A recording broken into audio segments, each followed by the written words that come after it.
Cliromiseur Sion que l'on peut retrouver sous ce format-là, donc vendu au détail.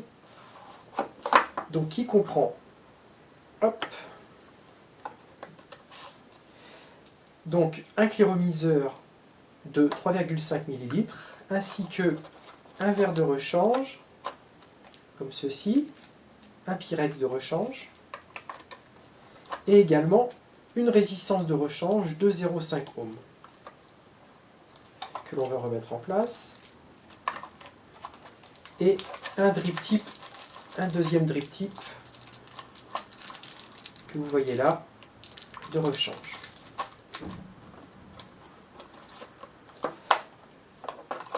Alors, donc le cliromiseur Sion de Inokin comporte sur la partie basse donc un filetage en 510, en bas une bague de réglage pour l'airflow, bague très précise.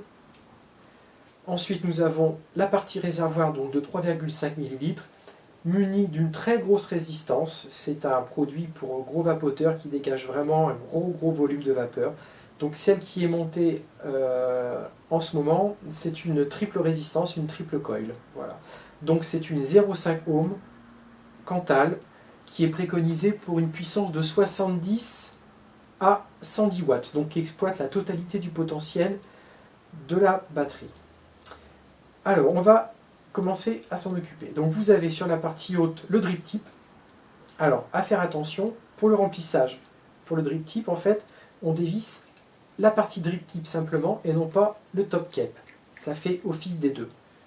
Pour le remplissage, on dévisse cette partie, on conserve cette bague là, et le remplissage se fait tout simplement avec le liquide sur la partie extérieure et non pas au milieu.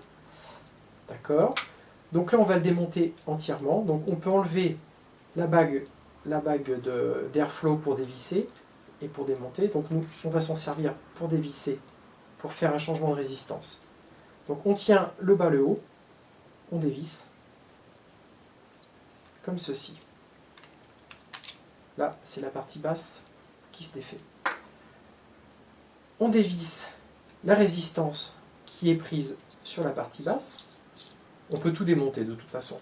Donc, la bague, la résistance, le verre de rechange, la bague haute et le drip tip. Donc pour changer la résistance, c'est très simple. On prend la bague basse. Donc comme vous pouvez le voir, résistance triple coil. On visse la résistance sur le bas. On verrouille simplement. Ensuite, on met notre verre. On met la partie haute. Et on est bien en face. On dévisse d'un tour pour tomber en face. On revisse. Dès que ça bloque, il n'y a pas de pression, c'est suffisant. Puis, le drip tip qui fait également office de top cap. Et voilà, l'affaire est faite. Comme ceci.